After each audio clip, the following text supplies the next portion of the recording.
There are moments in life when silence feels sacred. A church pew, a cemetery, a quiet morning when the kettle whistles for one instead of two. And then there are moments when silence is a weapon. That night, the dining room was so quiet I could hear the faint tick of the wall clock behind me. Camille had set the table with the good plates. White porcelain with gold trim, the ones Thomas always said made even grocery store chicken feel like a feast. They glowed beneath the chandelier like nothing had changed. Except, of course, everything had. It had been exactly 1 week since we buried my husband. 39 years of marriage reduced to a black suit, a line of casseroles, and one folded flag. I hadn't cried at the funeral. Not because I wasn't devastated, but because I knew, somewhere deep beneath the grief, that the real mourning would begin when the crowds thinned and the house turned quiet. And tonight, at this dinner table, it was finally quiet enough to hear what people really thought. Camille sat across from me, delicately slicing her salmon with the knife I gave her last Christmas. Her expression was polite, controlled, familiar in the way that strangers sometimes are when they're pretending to be family. She hadn't looked me in the eye once all evening. If this story reaches you, let me know where you are in the world. Drop your city in the comments so I can see how far my story has reached. Trevor sat to her left, always the head of the table, always the head of everything. His wineglass was half full, his tie loosened just enough to suggest casual authority. He hadn't spoken since we sat down. Not really. He'd asked if I wanted sparkling or still. That was the extent of his hospitality. And then, as if someone had given him a silent cue, he cleared his throat. "Well," he said, setting his fork down gently, "Camille and I wanted to speak with you about next steps." I blinked. "Next steps?" He smiled, the kind of smile you give a tenant whose lease you don't plan to renew. "Yes. Now that Thomas is gone, we imagine you'll want some time to mourn, of course." "Of course," Camille echoed, still not looking at me. "But once that's done, we think it's best you start considering what's next. Where you'll go. What kind of arrangements make the most sense." I didn't understand. Or rather I did, but I didn't want to. "I don't follow," I said quietly. Trevor's eyes didn't waver. "Evelyn, this house is far too large for one person, and frankly too expensive. Utilities, maintenance, upkeep, none of it's practical anymore. We've been talking, and we think it's time." "Time for what?" I asked, though I already knew. "To move on," he said, "to move out." My knife clinked against the plate. I hadn't realized I'd set it down. "You're suggesting I leave my own home?" My voice didn't tremble, but something inside me did. Trevor didn't flinch. "Mourn if you must, but yes, then, leave." I looked to Camille, my daughter, my only child, the one I used to rock to sleep when she had earaches and night terrors. She wasn't crying. She wasn't even frowning. Instead, she finally met my eyes. "You were always Dad's burden," she said, calm as a funeral hymn. "Never mine." There it was. The honesty grief had carved out of them like a scalpel. Sharp, clean, cruel. I don't remember standing up. I don't remember putting down my napkin or pushing in the chair. I don't remember walking to the door, but I remember the sound of my shoes against the hardwood. Soft, steady, almost elegant. I didn't shout, I didn't plead, I didn't cry. I simply left. Because grief makes people distant. But betrayal? Betrayal makes them honest. And once people show you who they are, there's no forgetting it. Not even in mourning. Especially not in mourning. Grief doesn't always look like sobbing on the floor. Sometimes it's just standing at your own front door, hand on the knob, not remembering how you got there. I stood in the entryway for a long time that night. Purse still over my shoulder, shoes still on. My coat hung crooked from one arm like it couldn't decide whether it wanted to stay or go. Much like me. The house was quiet. Too quiet.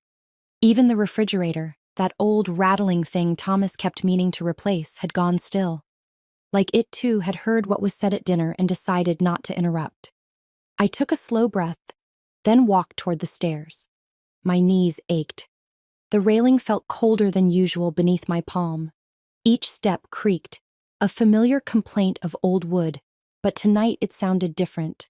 like the house was whispering something I didn't want to hear. I walked into our bedroom. Number not ours, not anymore. The lamp on the nightstand glowed low and golden. It was the kind of light Thomas used to call forgiving.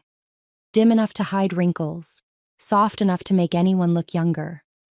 That man always had a way of softening what hurt. But he wasn't here to soften this. His reading glasses were still on the dresser.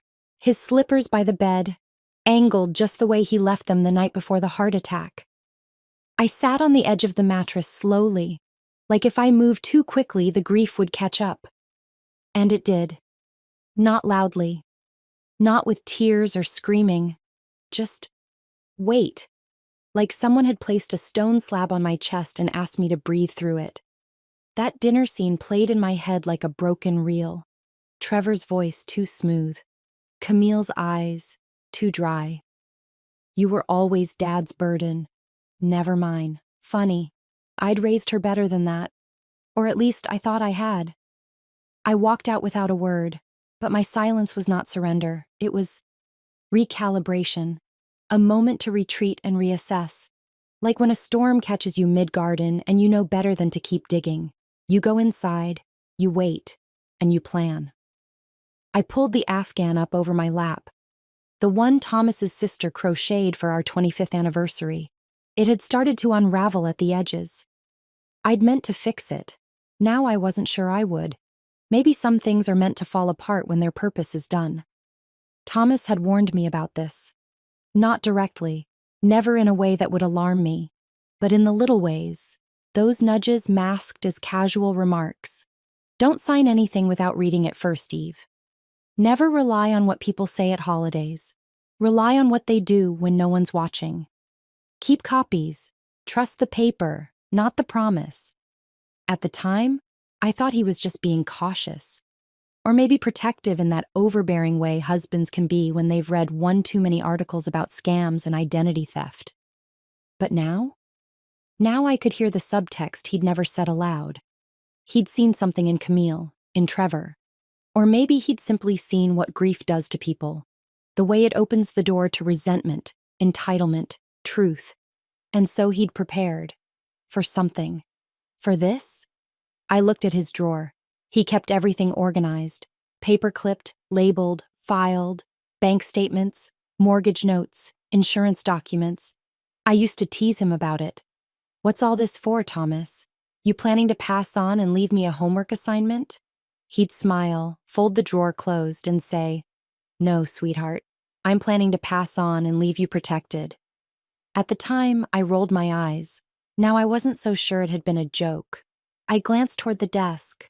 The manila folders were still there, untouched, undisturbed. Trevor and Camille thought I was drifting in the fog of mourning. But what they didn't realize, what they hadn't accounted for, was that I'd spent nearly 40 years watching a man who built his entire life around preparation. And I'd learned more than they thought. My heart still ached. Of course it did.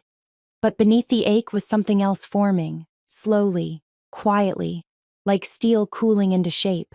Resolve. They wanted me to be confused, dismantled, disposable. But I wasn't. I was Thomas Barrett's wife, and that meant something still. Tomorrow I'd start looking through the files. Tomorrow I'd call the bank. Tomorrow they'd learn that the woman they tried to nudge out the door had already stepped into a different room. One with locks they didn't have keys to. The next morning I ironed my blouse. It didn't need ironing really, but I needed something to press, something to flatten, something I could control. The fabric smelled faintly of lavender water and starch, like a version of myself from 20 years ago. A woman who packed lunchboxes, ran church fundraisers, and believed, naively, that good families stayed good. I slipped on my coat, picked up my worn leather handbag, and locked the door behind me. Not because I thought Camille or Trevor would barge in again, but because locking the door made it mine, if only for another day. The bank sat on the corner of Main and Rosemont, 2 blocks from the post office and 3 from the grocery store where Thomas used to make a scene over overpriced peaches. I could still hear his voice, light-hearted and fake outraged. They better be gold-plated for that price, Eve. That voice had filled our car rides, our weekends, our life. And then it didn't. The bank lobby was warm and over-perfumed, like someone had sprayed too much lemon polish and tried to cover it up with lilies. A young man in a maroon tie asked if I had an appointment. I gave him the name I knew would get me through the door. "Mrs. Patterson, please." "Helen Patterson?" He smiled, typed something into a tablet, and nodded. "She'll be with you in just a moment, Mrs. Barrett. Would you like coffee or tea while you wait?" "No, thank you. I just need answers." He blinked, nodded again, disappeared. A few moments later, Helen appeared, just as I remembered her. Hair set into soft curls, a pearl pin on her blazer, eyes that understood things before you said them. "Evelyn," she said, voice gentle but steady. "I'm so sorry." "Thank you, Helen." I forced a small smile. "He always liked talking to you more than me. Said you had a better sense of humor." She chuckled. "He wasn't wrong. Come on back." We walked into her office, where the blinds were half closed against the morning sun. A fern drooped slightly in the corner, too well watered or not enough. I couldn't tell. That's the trouble with quiet things. You only notice when they start to bend. "I need to understand what's left," I said as I sat down. "Thomas handled everything. I don't even know where to begin." Helen's expression softened. "Of course, I can walk you through it." She began typing. Her nails clicked rhythmically against the keyboard, then stopped. What is it?" She tilted the monitor slightly, frowning, not in concern but in curiosity. "There are more accounts here than I expected." "More?" "Yes. Well, there's your joint checking, of course, and a savings account. That's standard. But I'm also seeing a CD in your name, a money market account, and—" She paused, scrolling. "Evelyn, there's a living trust. It was established 5 years ago. You're listed as the sole beneficiary." I blinked. "A trust?" Helen nodded. "It's not unusual, especially when someone wants to simplify asset transfers or protect financial arrangements. But based on the structure, this wasn't casual. Thomas knew exactly what he was doing." My heart pounded. I didn't know whether to be grateful or hurt. Maybe both. He never told me. "That's not uncommon either," she said gently. "Some spouses prefer to shield the other from complexity or conflict." I thought of Camille and Trevor, of that dinner table and their waiting eyes, of their confidence that I would just fold. "And the accounts?" I asked slowly. "They're in my name?" "All of them," Helen said, printing out a series of statements and sliding them across the desk. There were small, consistent transfers, nothing flashy, but methodical, intentional. He wasn't just saving, he was insulating. The numbers were more than I expected, modest but solid, enough to give me space, enough to stall whatever plans they were already drafting behind my back. Why didn't he just tell me? Helen looked at me, then at the window behind me, where the light was beginning to pierce the blinds. "Maybe he did," she said softly. "Not with words, but with documents, with deposits, with the kind of preparation you don't do unless you love someone enough to imagine they might one day be alone and still need to stand." I sat back in the chair, the paper warm beneath my fingertips. He left me love, but also something more, preparation, and it might just be enough. I drove home from the bank with a folder on the passenger seat and a headache blooming behind my eyes. The folder was pale blue, labeled neatly in Mrs. Patterson's handwriting. Beneficiary documents, Evelyn Barrett. But it could have just as easily said, everything they didn't know. The sun was low when I pulled into the driveway. It hit the front windows at just the right angle to cast long shadows inside. Soft, stretched, like memories that didn't want to leave. Neither did I.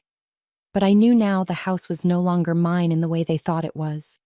Not a gift they could claim, not a favor to be revoked. Thomas had made sure of that. I set the folder down on the kitchen table, beside the vase where wilted funeral lilies still held on, their petals browned at the edges. The whole place smelled like old water and silence. Funny how silence can change. Last night, It had felt hollow. Today, it felt full, like it was holding something for me. Something I wasn't ready to name yet, but could feel coming closer. I poured tea and sat down. No television, no music, just me, the folder, and the kettle ticking as it cooled. Page after page I read. A copy of our joint savings account, predictable, modest, comforting. A cushion for grocery bills and car repairs, the kind of account we used to forget about because it was always just enough. Then the money market statement, more significant than I expected. It held transfers made steadily over 7 years. Small amounts, quiet deposits, barely noticeable unless you were looking closely. And Thomas had been looking closely. Beneath that, the trust documents. My name, not ours. My signature, dated, witnessed, notarized. A business trust established in 2019. Thomas had set up a legal structure to hold the company he once claimed to have retired from. I remembered the day he said he was done with it all. Just wanted to fish, read, tinker with the water heater even when it wasn't broken. Retired? Number? He just stepped back quietly, like a stagehand slipping behind the curtain. He let the lights dim while still pulling every string. I kept reading. Real estate assets. Not plural by accident. The documents outlined property holdings managed through the trust, including a small cottage on the northern coast, one I'd never even seen. The deed was tucked in with a sticky note in Thomas's handwriting. For Evelyn, when quiet becomes a choice. I didn't cry. I just sat there, staring at the words like they might float off the paper and speak for him. He'd done all of this. Dozens of signatures, filings, transfers, and never once made me feel like I should worry.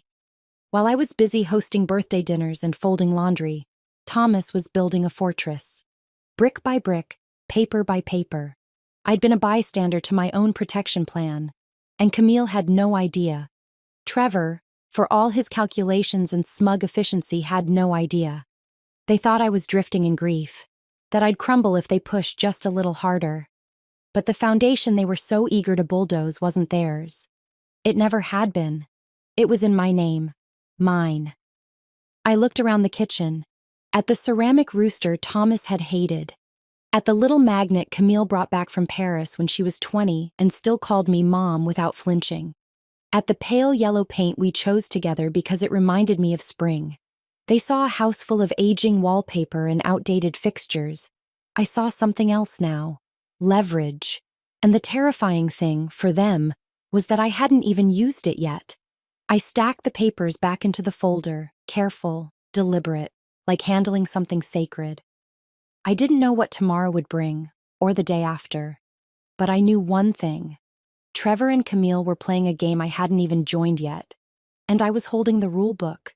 Not because I asked for power, not because I sought revenge, but because Thomas Barrett, my husband, my quiet strategist, had loved me enough to plan for the worst in others, while giving me the best of himself. That, I was beginning to understand, was what real protection looked like. Not armor, not walls, but a paper trail in your name, and a pen waiting in your hand. The next morning I woke before sunrise. Not because I'd slept well, I hadn't, but because my body had learned, somewhere deep in the quiet of widowhood, that staying still was no longer the same as resting. By 6 o'clock, I was showered, dressed, and seated at the dining table with a legal pad in front of me. Black coffee on one side, Thomas's old calculator on the other. I never knew why he kept it. It had half the buttons rubbed blank and still beeped like it was made in the 80s. But it was his, and somehow that made it precise enough for me. I'd spent the night turning the same thought over and over in my mind. If I owned a trust, and the trust owned the business, what exactly did I own? Helen had said the words gently. The business assets are technically part of the trust structure, Evelyn, and you're the sole beneficiary. At the time, I nodded like I understood, but I didn't, not really. Not until I found a document in the folder marked Barrett Property Group, Reorganization 2019, and under that, stapled and highlighted, Managing Trust Owner, Evelyn Barrett. not co-signer. Not next of kin, owner. Thomas never said a word. The same man who once left me 3 voicemails about a sale on garden mulch had created a full legal framework to transfer a business without so much as a hint. I couldn't decide whether to laugh or cry, so I did neither. I picked up the phone. The name at the bottom of the last trust ledger was one I vaguely recognized, Darla Lewis. Darla had worked with Thomas for over 15 years, first as a receptionist, and then as some kind of junior manager when the firm downsized. I hadn't seen her since our 30th anniversary party, where she gave us a houseplant I accidentally killed within the week. I dialed her number from the directory page. It rang twice. Barrett Property Group, came the voice, bright and composed. Darla speaking. I hesitated. Darla, it's Evelyn Barrett. A beat. Then her tone shifted completely. Mrs. Barrett, oh my goodness, I'm so sorry. I heard about Mr. Barrett. We were all devastated. He was just the best man I've ever worked for. I closed my eyes for a moment. Thank you, Darla. That means more than you know. Of course. Is everything okay? I didn't answer right away. I have some questions about the business. Another pause, shorter this time. Of course, anything you need. Within the hour, I was parked outside the old storefront office on Maple and 8th, the same one Thomas had refused to renovate because he said, clients like a little rust. The sign above the door still read Barrett Property Group, though one of the T's in property had slipped a little, giving it a slight tilt, like it, too, was leaning on something for support. Darla greeted me with watery eyes and a tight hug. She looked older than I remembered, gray streaks at the temple, a deeper line between her brows. But then again, I probably looked the same. She led me into the back conference room and handed me a stack of folders. We've kept it running, she said softly. Mr. Barrett set everything up before he stepped away. He appointed me interim operations manager and left standing instructions. He told me if anything ever happened, I'd be hearing from you. From me? I blinked. She nodded. You're the trust holder. You own the company, Mrs. Barrett. It's yours. I sank into the leather chair, the weight of that sentence pressing against my spine like an extra set of bones. They thought I owned grief. I also owned the ledger. Profit reports, rental property summaries, contract renewals, steady income, nothing flashy but consistent. The business hadn't slowed down in 5 years. If anything, it had stabilized. Leaner, smarter, less risk, more return. Thomas hadn't retired. He'd just restructured and made sure the wheels kept turning. Have Camille or Trevor ever contacted the office? I asked, flipping through quarterly summaries. Darla pursed her lips. Trevor called twice. Both times he asked for financial overviews and tried to schedule a meeting as the family representative. I told him all communication had to go through the trust holder. And he didn't know who that was? He assumed it was Camille, she said, and then, a bit drier, he assumed a lot. I closed the folder, ran my hand across the cover. I wasn't sure what came next. Not exactly, but I knew now that when they said I didn't belong, when they assumed I had nothing, they were wrong. I had the business, I had the trust, I had the truth, and they were about to learn just how different that was from sentiment. I never liked beige folders, too neutral, too quiet, the kind of color that looked like it had nothing to hide, until you opened it. Darla handed me one that morning with both hands. No explanation, no disclaimer. Just the file and the same quiet look I'd seen on Helen Patterson's face the day before. That expression women wear when they know something unpleasant, but also know you're strong enough to hear it. This came up when I was pulling the last 5 years of records, she said, folding her hands. You might want to see it. Inside, a series of documents, contracts mostly, all properly dated, notarized, initialed, every single one signed by Trevor Thornton. The first one was from 4 years ago. Title, Residential Partnership, Kitchen Renovation Loan. I remembered that phase. Camille had called it upgrading the resale value. I'd called it ripping out perfectly good tile. The amount? $12,000. I flipped to the next one. Capital Infusion, Real Estate Investment LLC. Amount, $18,500. And the next. Bridge Loan, Short-Term Partnership Arrangement. $9,200. The list went on. 6 documents in total. Amounts varied. Justifiable if you weren't paying attention. If you assumed Thomas was just helping his son-in-law get ahead. But together, $61,375. Trevor hadn't just borrowed from the business. He'd bled it, bit by bit, dressed up in jargon and paperwork that assumed no one would ever look too closely. They borrowed from the business, I said aloud, though mostly to myself. They never planned to pay. Darla nodded slowly. Thomas insisted we keep everything formal. No cash handouts, every cent documented. He said if family ever came knocking, we'd need proof of what was taken and what was owed. I turned back to the pages. Each loan had clear terms, repayment schedules, interest rates, modest but firm, 30-day grace periods, quarterly invoices. And next to every due date, the same handwritten note from Darla, no payment received. Has Trevor ever acknowledged any of this? I asked. Not once, she replied. He always referred to them as internal arrangements. Said Thomas understood the nature of modern finance. Modern finance, I repeated, almost laughing. Is that what we're calling theft with paperwork now? Darla didn't smile. She didn't need to. Her silence agreed.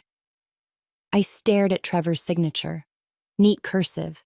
A man who prided himself on presentation. A man who probably thought that the absence of consequences was the same as forgiveness. He thought no one would ever check, I said quietly. He assumed no one could, Darla corrected. He never once asked to speak to you, never considered you might have the authority. I thought back to that dinner. The certainty in his voice, the entitlement, the suggestion that grief made me irrelevant, an old woman to be ushered off the stage with a polite nod and a nudge toward assisted living brochures. They'd planned it. Maybe not the cruelty, but certainly the convenience. Camille would inherit the house. Trevor would inherit the business. And I? I was just supposed to vanish between casseroles and condolence cards. But the ledger didn't lie, and neither did my name on those trust documents. What happens if someone defaults on these loans? I asked. Darla pulled out a separate folder, yellow this time, like caution. Per the original agreements, the debt remains enforceable under the business code. You, as the legal trustee and business owner, have the right to pursue repayment. And if I don't? Well, she said carefully, then the business absorbs the loss. But it sets a precedent. That family debts don't matter. That signatures mean nothing. I looked again at Trevor's signature. It meant something now. Not because I wanted revenge, but because I finally understood the rules I'd been living under without realizing I was in the game. I'd been married to a man who built houses and businesses the same way, slowly, steadily, and with blueprints only he fully understood. But this one he built for me. And for the first time, I was seeing the walls, the structure, the steel beams hidden behind everyday conversation and deferred questions. Camille and Trevor thought I owned memories, but I also owned the math, the paper, the unpaid balance with interest. And just like that, I stopped feeling guilty for opening the folders he left behind, because I wasn't digging for dirt. I was standing on the foundation he'd already poured. Now all that remained was deciding how to collect. The knock came at 8:47 a.m. Not that I was watching the clock, but I remember the time because I was halfway through pouring the hot water over my tea leaves, and I never let them steep more than 5 minutes. They didn't wait for me to open the door. By the time I reached it, Camille was already stepping inside, her heels clicking across the entryway like she owned the floor. Trevor followed, all business casual authority, holding a folder under one arm and a travel mug under the other. "Good morning," I said, not smiling. "Hi, Mom," Camille said, brushing past me without eye contact. "We just came by to get ahead of some things." "Before the week gets busy," Trevor added, as if this were a sales call and not a home invasion. I closed the door quietly behind them. "Would you like some tea?" "No, thanks," Camille said. "This won't take long." Trevor opened the folder and laid it on the kitchen counter without asking. Inside were 3 sheets of paper. The first was titled Preliminary Property Valuation, Barrett Residence, my house. "We had an appraiser come by," he said, flipping the first page toward me. "Just an informal assessment, nothing binding." "And without my permission," I replied. He offered the kind of grin men use when they think you've missed the point. "We figured you'd appreciate us being proactive." "About what exactly?" Camille finally looked at me. "About listing the house, getting it on the market while the numbers are still good. You'll get more now than you will 6 months from now." "And where do you suppose I'll be 6 months from now?" I asked, setting my teacup down without sipping. "We just assumed you were already planning something," Trevor said. "Something smaller, more manageable. You mentioned before that this place is full of memories." "Memories don't pay heating bills," Camille added, as if quoting something I'd once said in passing. They were so certain, so smooth. I watched them talk as if they were narrating my future for a brochure. Elegant downsizing for the modern widow. Quiet, scenic, affordable. No mortgage, no legacy, no power. I nodded once, slowly, then walked to the secretary desk in the corner and pulled open the top drawer. The envelope was already there waiting. Pale blue, Mrs. Patterson's handwriting in the corner. I handed it to Trevor. "If you're going to make decisions, you'll want the full picture." He opened it, still smiling like he thought I'd written them a permission slip. But by the time he reached the second page, his expression had curdled. Camille stepped closer. "What is it?" Trevor handed her the documents without a word. She scanned them, slower than him. Her brow tightened line by line.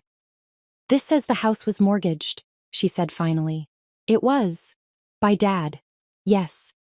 And the funds were transferred directly into the trust," I said. "Legally, irrevocably, 18 months ago." Camille blinked. "So the house is encumbered?" Trevor's jaw tightened. "It's collateral." "That's one word for it," I said. Camille set the papers down like they were warm. "Why would he do that?" "Because he knew what was coming," I said simply. "He saw what I didn't, and he made sure the house couldn't be turned into a bargaining chip." Trevor crossed his arms. "This doesn't change the fact that you're living here." "No," I agreed, "but it changes the fact that you thought you were selling it out from under me." They stood there, the two of them, dressed for control. Tailored coats, crisp intentions, expensive shoes polished to outshine conscience. But they'd walked into a house they thought was an inheritance and found themselves in a courtroom instead. They came for an estate. I showed them a contract. "It's all very straightforward," I said. "I'm the trust's beneficiary. The mortgage was legal. The funds were transferred. The assets are protected." Trevor didn't speak. He just picked up the documents and flipped through them again, as if somewhere between the signatures and the seals he might find a loophole. Camille, though, just stared at me. She wasn't angry yet. That would come later. Right now she looked confused, like she was realizing for the first time that I wasn't the woman who needed rescuing from grief. I was the woman holding the deed, the trust, the paper trail. I wasn't the burden they'd inherited. I was the obstacle they'd underestimated. They came back the next day with a folder of their own. This time Camille brought coffee, an olive branch in a recycled cardboard cup, and Trevor brought the same overconfidence he always mistook for professionalism. They didn't knock, again, just walked in like they were already practicing for ownership. Camille placed the coffee on the table like it was a gift that would soften me. "It's vanilla oat milk," she said. "Your favorite." It wasn't. Trevor laid his folder next to it and cleared his throat. "We've had a look at the will." I waited. "It confirms," he continued, "that Camille is the executor of the estate. That includes personal effects, any remaining assets, and the house." He said it like it was a closing argument, like I'd been outvoted on something I hadn't even known we were deciding. "Executor," I repeated. Camille nodded. "Dad listed me legally. You're mentioned, of course, jewelry, photographs, sentimental things." "Sentimental things," I echoed. "That's what he left me?" "Don't take it that way, Mom," she said, tone tight with practiced empathy. "It's not about you. It's about simplicity, legal clarity. I didn't smile. I didn't reach for the coffee. I reached instead for the envelope on the table beside me, the one with the trust documents, again. Then you must have missed this. Trevor let out a breath. We're familiar with the will, Evelyn. I'm sure you are, I said, sliding the documents toward them. But this isn't the will. This is the trust. Camille glanced at the heading, confused. What trust? Trevor's expression sharpened. Barrett Living Trust, he read aloud. Established 2019. I nodded. The will you're holding outlines Thomas's personal effects, the watches, the books, the garden tools he swore he'd sharpen every spring. But the trust, this, is something else entirely. What are you saying? Camille asked. I'm saying the house, the business, the accounts, none of them fall under the estate. They were all transferred into the trust 5 years ago, before he died. Trevor straightened. That's not possible. A trust like this, there'd have to be financial restructuring, legal transitions, signatures. There were, I said gently. I signed them. At the bank. Years ago. Thomas told me it was routine paperwork, address updates, small account changes. And I believed him. Back then, I believed everything he told me. I thought I was being shielded from complexity. I didn't know he was quietly handing me the keys to my future. Camille frowned. But why wouldn't he tell me? Maybe because you never asked, I said. Or maybe because he saw what you'd do if you thought it was all yours. The room fell quiet. The kind of quiet that didn't feel like absence anymore, but confrontation. Trevor flipped through the documents quickly now, scanning paragraphs. This language, it gives full discretion to the trustee over all trust assets. It does, I said. And that's you? Yes. You control everything? Everything that matters. I could feel Camille's mind trying to assemble the pieces. She was an organizer, always had been. Color-coded schedules, stacked to-do lists. But this was one puzzle she hadn't seen coming. And there was no missing piece, just a picture they never thought I'd hold. You don't understand, Mom, she said quietly. This is going to create conflict. No, I said. It's going to reveal it. Trevor looked up from the folder. So what? You're keeping everything? The house? The business? You're not even going to talk about distribution? I studied them both, the way people study a chessboard right before they make a move. Slow, steady, unapologetic. You two read a will, but you didn't read the rest. They counted on ignorance, but I had the documents. They thought grief would cloud my judgment. That age would make me pliable. That sentiment would soften me. But Thomas had left me more than tea sets and photo albums. He'd left me structure, boundaries, a legal inheritance made of numbers, not nostalgia. I wasn't angry. I was awake. And for the first time in years, I was reading the fine print, out loud. I should have waited for them to leave. That would have been the gracious thing, the quiet, passive, well-mannered thing. But I had spent a lifetime doing the gracious thing, and it had earned me exactly one folder full of sentimental items and a cup of coffee I didn't order. So instead, I walked over to the filing drawer by the living room window, pulled out a pale yellow envelope, and placed it on the table between us. Trevor looked down at it like it might contain anthrax. What's this? He asked. Loan records, I said calmly. From Barrett Property Group, all legally documented, all signed by you. Camille blinked. What loans? Trevor didn't answer. His eyes were already moving across the first page. Darla had included everything. Loan titles, dates, amounts, payment terms, accrued interest, and status. The word delinquent showed up more times than I could count. So did Trevor's signature. Camille leaned in, her voice clipped. What loans, Trevor? He didn't respond right away. Just flipped to the next page, then the next. I could see the color drain from his face. $61,375, I said evenly. Over 5 years, from the business, to you. All unpaid. Camille turned to him, eyes wide. You said your father was investing in your ideas. You said he believed in you. He did, Trevor said. These weren't loans. They were arrangements. No, I said. They were contracts. He shot me a glare. So what, you're collecting now? No, I said. I'm informing. Trevor snapped the folder shut. You've been planning this, sitting on it like some kind of trap. I leaned back in my chair. I didn't even know about these until 2 days ago. Your father handled everything. He protected the business. And me. Camille crossed her arms. So what, Mom? You're going to sue your own daughter and her husband? I'm going to make decisions, I said, with full information, just like your father would have. She stood up. This is manipulation. No, I said, rising slowly, my voice steady. Your father gave me a spine, not a sword. Camille flinched like I'd slapped her. But I hadn't. I'd only spoken the truth. Thomas hadn't armed me to hurt people. He'd prepared me to stand when no one else would offer a seat. And now I was standing, in the middle of my own living room, holding a file folder that proved I was more than someone to be packed up and priced out. They called me a burden, I said softly. Turns out, I was their creditor. Trevor stood too. You're using this as leverage. No, I said. You already did. You leveraged my grief, my trust, my home, my silence. I'm just letting you know the credit line is closed. Camille's face reddened. You think this makes you strong? Holding this over us? You think Dad would have wanted this?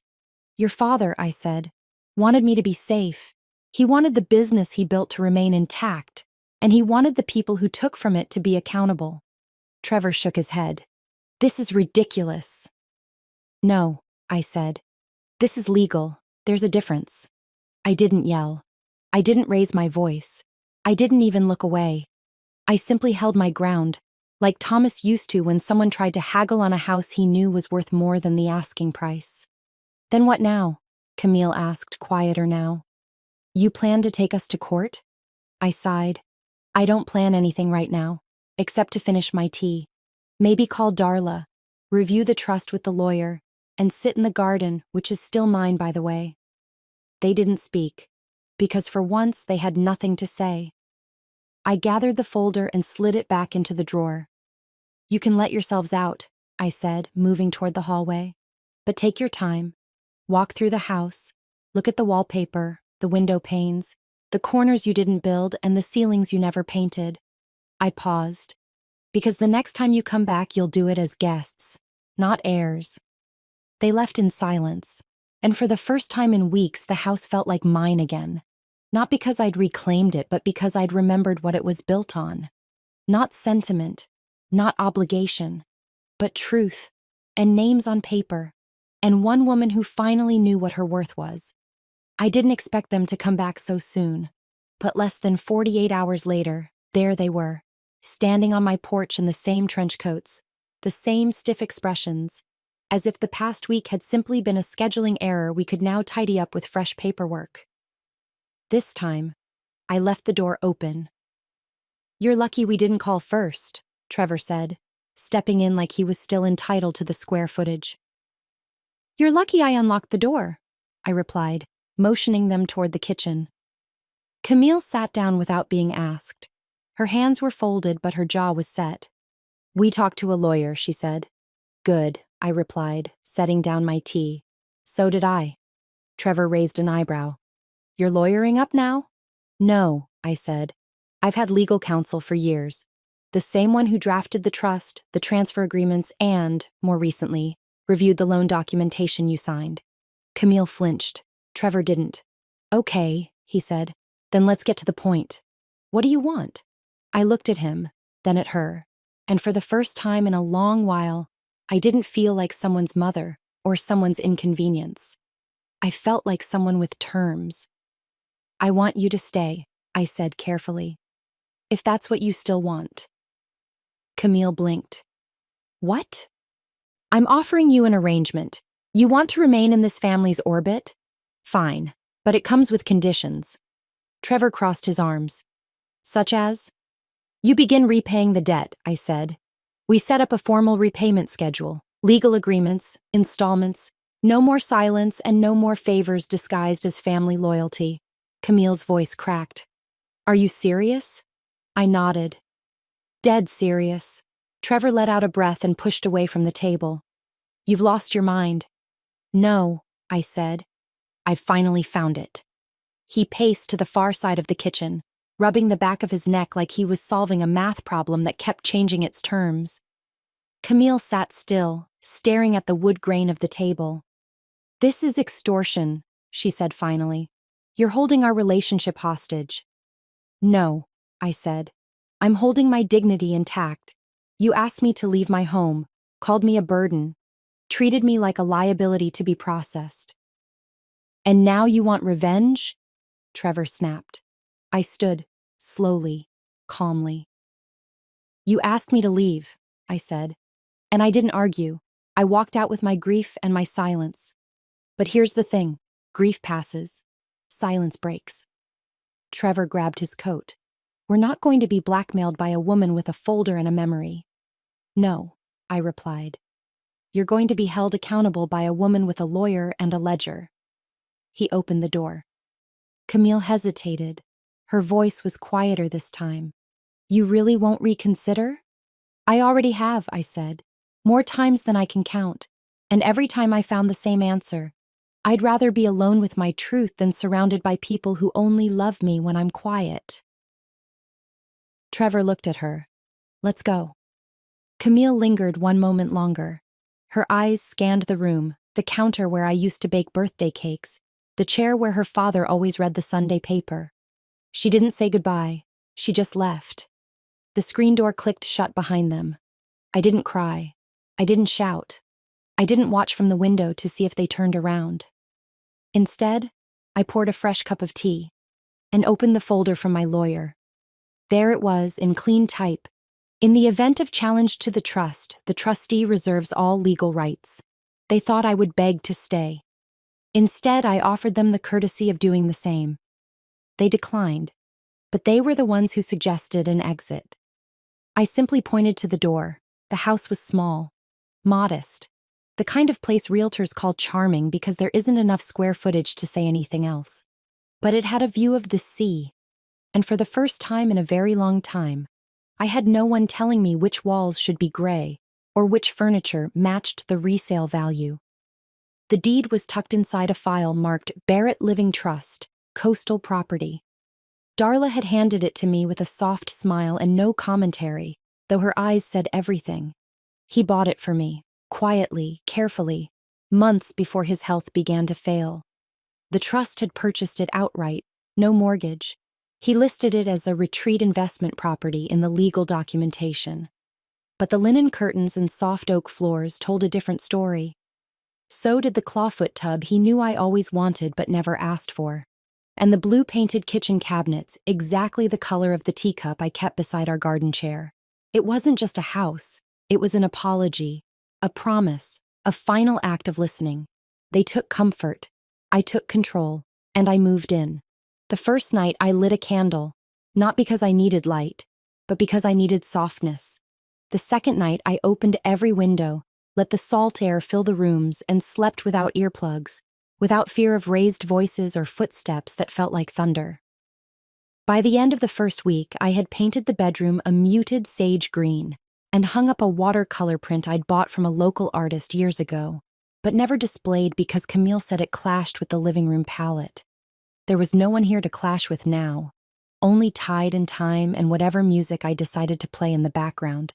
The house came with just enough furniture to feel grounded and just enough emptiness to let me breathe. I chose curtains without consulting anyone, rearranged the bookshelves without justifying it, bought a lemon tree in a ceramic pot for the back porch, even though I had no idea how to care for it. I was learning, not about lemons, but about ownership, not just of land or walls, but of breath, of space, of self. The business still ran, quietly, behind the scenes. Darla sent me a monthly update, nothing extravagant, just a one-page PDF that included rental income, partnership payouts, and the current valuation of the remaining properties. We'd sold 2, renovated 1, the rest were stable. I didn't need to lift a finger, but I did anyway. I made one call to our tenants to introduce myself. I sent a holiday card to the property manager. I updated the office voicemail to include my name. Not Mrs. Barrett, not the late owner's wife, just Evelyn. I sometimes stood on the back deck in the early morning, hands wrapped around a warm mug, watching the ocean stretch and fold like an old, breathing soul. It never asked questions, never demanded answers. It didn't care who had sat at which table or signed which deed. It just existed. And in doing so, reminded me that I did too. For 40 years, I lived in homes that weren't entirely mine, rooms arranged around someone else's ambitions, decor approved by resale logic, comfort weighed against appearances. My voice, when it came to wallpaper or window treatments, was always considered, but never final. Now, if I wanted to hang a print of a woman standing alone in a red coat by a windswept cliff, I did. If I wanted silence at dinner time, I had it. If I wanted scrambled eggs for dinner on a Thursday, no one raised an eyebrow. And if I wanted to write a check to the community center that helped women like me learn legal literacy after a spouse passed, well, I could. Because I wasn't dependent. I was the trustee. I was the owner. And for the first time, I was also the designer of my own space. Camille hadn't called. Neither had Trevor. The silence didn't ache. It clarified. Because oceans don't judge. They just roll in, roll out, and leave behind shells that survived the storm. I was one of them. It arrived on a Tuesday. No return address, no perfume. Just a plain white envelope with my name spelled correctly for the first time in years. I almost didn't open it. It had been 5 months since they walked out. 5 months since Camille turned her back without even checking if the door closed all the way behind her. 5 months of salt air, clean linens, and silence that didn't bite. But I opened it anyway. The handwriting was hers, still slightly dramatic, like it was auditioning for sympathy. Mom, I've been in therapy. It was Trevor's idea, but I kept going after he stopped. I've learned a lot. About projection, about control, about the way grief can turn into blame when you're too scared to feel it.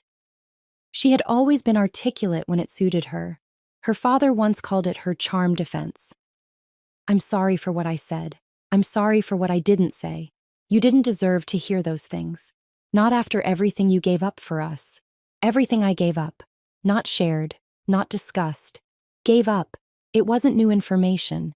Just newly acknowledged. I've also spoken to a financial counselor. I understand more now about the business, about the trust, about what Dad did and why. I could see the line she wouldn't cross. She hadn't said the word debt.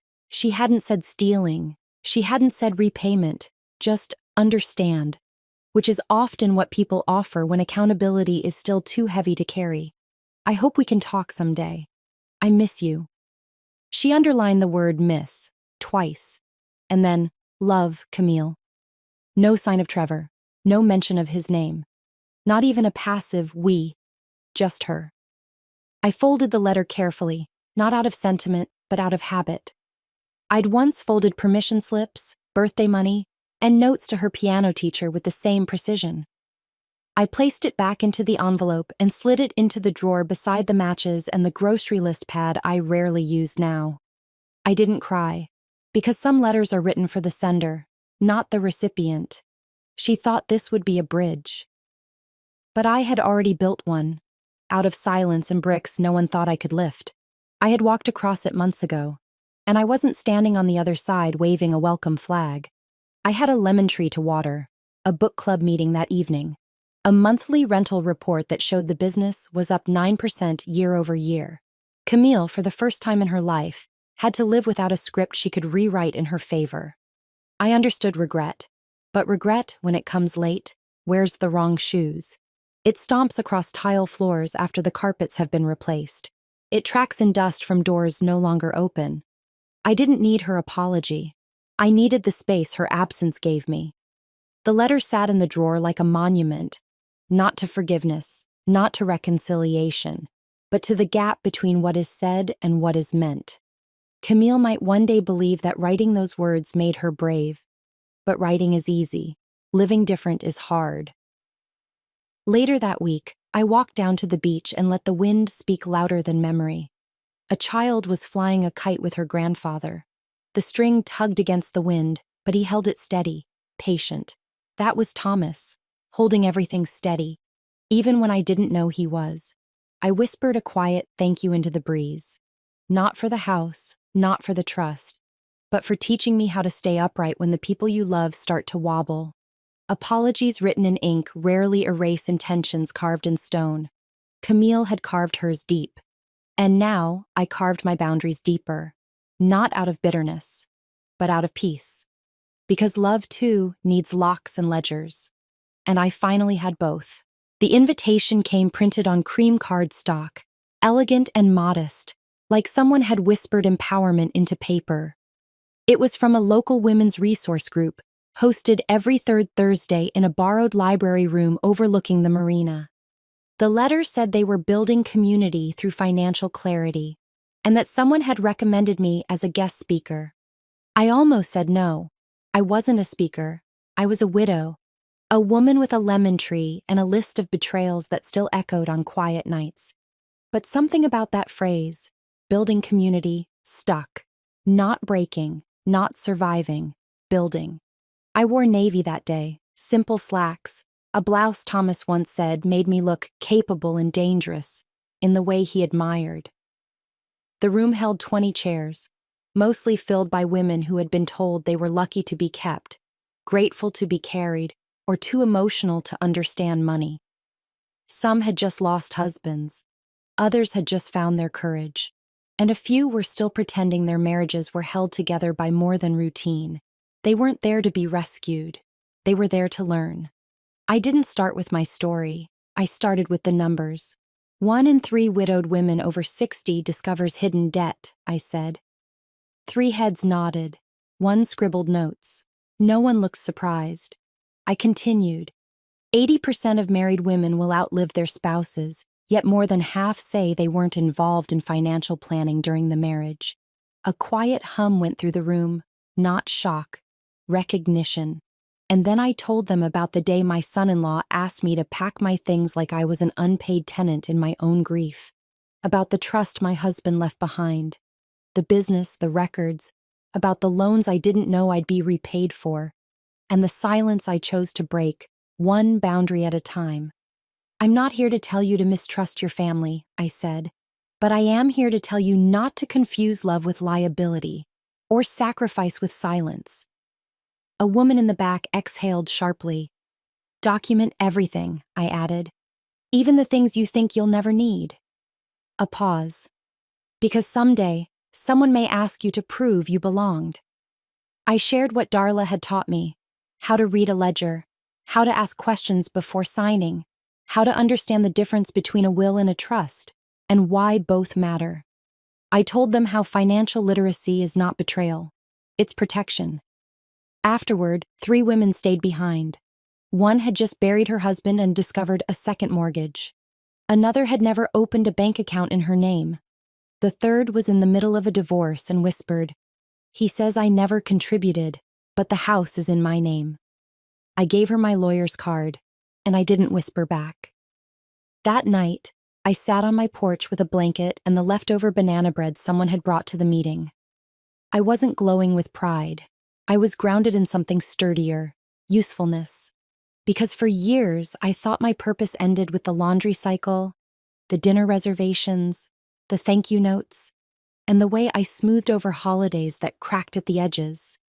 Now I taught women how to protect their worth in writing, how to trace paper trails before someone tries to rewrite the ending. Camille hadn't come. I didn't expect her to. But I mentioned her, not by name, just by pattern. She said I was Dad's burden, I told the group.